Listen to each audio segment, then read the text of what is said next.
In 1964, 17% of the country's land was under irrigation. The country's farmers were completely dependent on Mother Nature's mood. Rainfall danced unpredictably, and monsoons played a game of chance. Agriculture, back then, was a complete gamble. It was costing both the country and its people. It was an era plagued by food shortages. The nation awaited a solution. The echoes of colonial rule still reverberated through India's fields. The British had forced Indian farmers to grow cash crops, prioritized for processing by foreign industries. The land was suffering, and it seemed like only a miracle could bring it back to life. Despite gaining independence, India continued to grapple with agricultural self-insufficiency. Traditional farming methods fell short of meeting the nation's demands. And then, a miracle was brought about by a genetic scientist who understood that India was an agrarian country and that 70% of its population relied on agriculture as a profession. He saw the immense potential and went to the Shastri government with a proposal. He told them about a genetically modified new seed of wheat called HYV. He asked them for a chance to prove how effective it could be. The government was skeptical.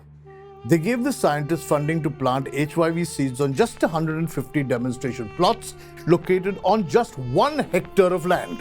The farming community was skeptical too. But none of them knew that this small experiment would change India's agricultural landscape for good. Welcome to a century of stories brought to you by IDFC FIRST Bank, always you first. I am Kunal Vijayakar, and this is the story of the father of India's Green Revolution. M.S. Swaminathan was born on August 7, 1925, in the small village of Kumbakonam. In 1942, when he was just 18, news came in that after 2 years of relentless bombing, Burma had fallen to the Japanese.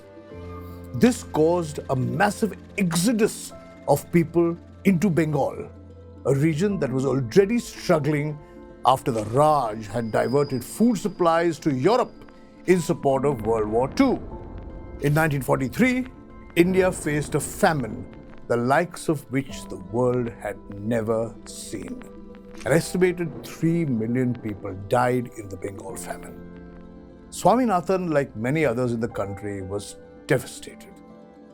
A young and impressionable Swaminathan now had a new dream: a food-secure India. He chose to dedicate his life to agriculture. He began his academic journey with an undergraduate degree in zoology. He later specialized in agricultural science and genetics. In 1947, Dr. Swaminathan arrived in Delhi to pursue genetics and plant breeding at the Indian Agricultural Research Institute, IARI. There was a high demand for potatoes in wartime. They could easily be stored, transported, and used to feed soldiers on the war front. But the potato crop was gripped with an infestation called the golden nematode. Dr. Swaminathan saw this as a challenge and focused his attention on the Solanum genus. His groundbreaking research involved modifying genes to build resistance to parasites and cold conditions. This new kind of potato was far more resilient and helped meet the demand during this time. In the 1950s and 60s, Dr. Swaminathan collaborated with American agronomist Norman Borlaug. They jointly developed many varieties of rice and grains, including the high-yielding variety or HYV seeds. This brings us back to the experiment. When Swaminathan went to the government and tried to convince them about why India needs HYV, he was met with skepticism. The first politician to put faith in the solution Swaminathan had come up with was Chidambaram Subramaniam. the Minister of Agriculture in the Shastri government. He was so committed to crafting India's new agricultural policy that he turned the lawn of his ministerial bungalow in Delhi into a demonstration plot.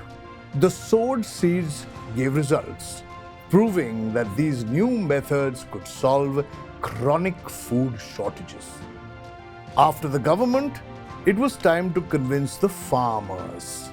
Swaminathan and his team were given funding to plant these seeds and deploy new agricultural methods in a total of 150 demonstration plots located on 1 hectare of land.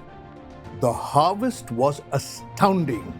Surge in agricultural production reverberated throughout the land. For the first time, India was starting to see how the humble wheat could turn out to be a boon for the country. Upon adopting the HYV seeds, India experienced a remarkable increase in food grain production and reduced scarcity. The experiment was not just about abundance, it was about unlocking the full potential of the land. Per acre yield saw a remarkable increase with the Green Revolution. The harvest practically tripled in size. Wheat production soared to an impressive 55,000 crore kilograms. The Green Revolution wasn't just confined to fields. This movement reshaped India's destiny. Dependency on imports was starting to fade. It was replaced by a food surplus. A surplus enough to sustain the burgeoning population and even maintain reserves. India was no longer importing the inferior pig fodder wheat.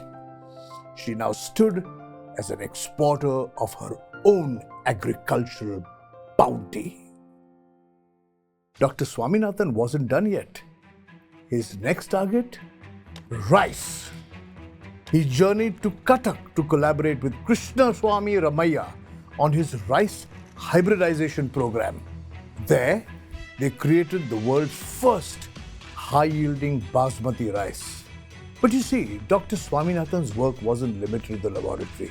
He knew he needed to persuade the farmers to use the modified crops. So he got to work. He presented them with the results he had obtained from his experiments. Swaminathan educated the farmers about how the improved crops could enhance their lives. He tackled the issue of illiteracy by personally training farmers to adopt new techniques to increase their yield. In just 4 crop seasons, the productivity of staple food grain rose from 12 million tons to 23 million tons. With the increase in the harvest, there was a rise in ancillary industries. Industries related to agricultural instruments, preservatives, processing, and packaging all experienced simultaneous growth. In recognition of his efforts, Dr. Swaminathan received the first World Food Prize in 1987. And to this day, he is referred to as the father of India's Green Revolution. Today, we live in a time when the occurrence of starvation deaths in our country has been minimized. And this achievement was only possible due to M.S. Swaminathan and his unwavering dedication to revolutionizing agriculture in India. This is Kunal Vijayakar, and you just listened to A Century of Stories brought to you by IDFC FIRST Bank. Always you first. In the next episode, I'll tell you the story of the Sarva Shiksha Abhiyan, an initiative pioneered by former PM Atal Bihari Vajpayee.